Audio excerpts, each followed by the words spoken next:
Ready? Start. After completion of the investigation, the investigating officer filed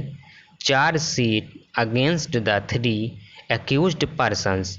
who denied their involvement in the incident and claimed that they had been falsely implicated on account of the subsisting rivalry between the two groups. It was also the defense of the accused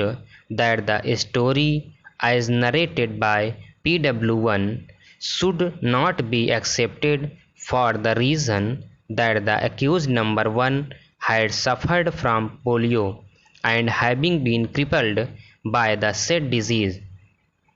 he was unable to walk about for long without the assistance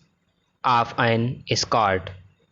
In fact, a certificate issued by one Dr. Sanjay Khare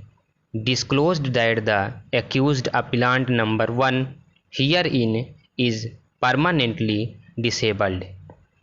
From the evidence adduced on behalf of the defense,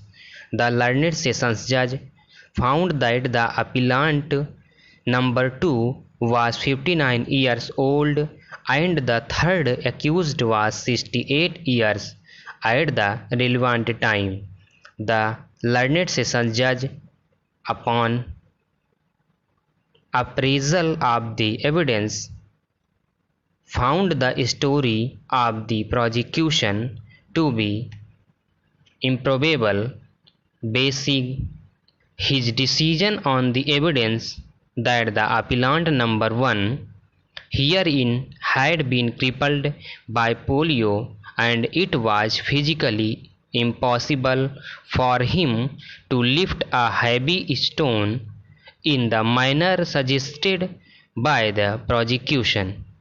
The learned sessions judge also observed that it was improbable for two old people to overpower a young woman and immobilize her so that the appellant number 1 could pick up and throw the heavy stone at the head of the deceased. In the appeal preferred by the state of Andhra Pradesh, the High Court disagreed with the finding of the learned sessions judge and observed that there was no positive evidence on record to show that the appellant number 1 is a crippled man.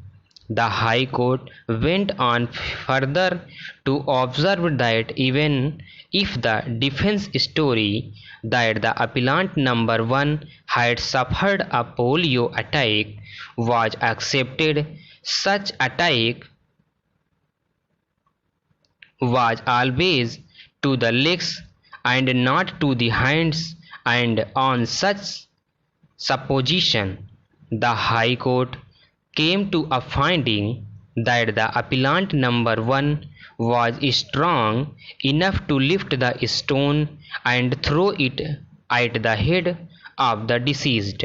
The High Court also held that the evidence of PW1 inspired confidence and there was no reason to disbelieve the same. On such finding, the High Court held the accused numbers 1 to 3 to be responsible for causing the death of the deceased. However, the High Court was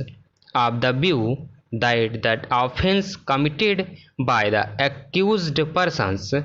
though homicidal, did not amount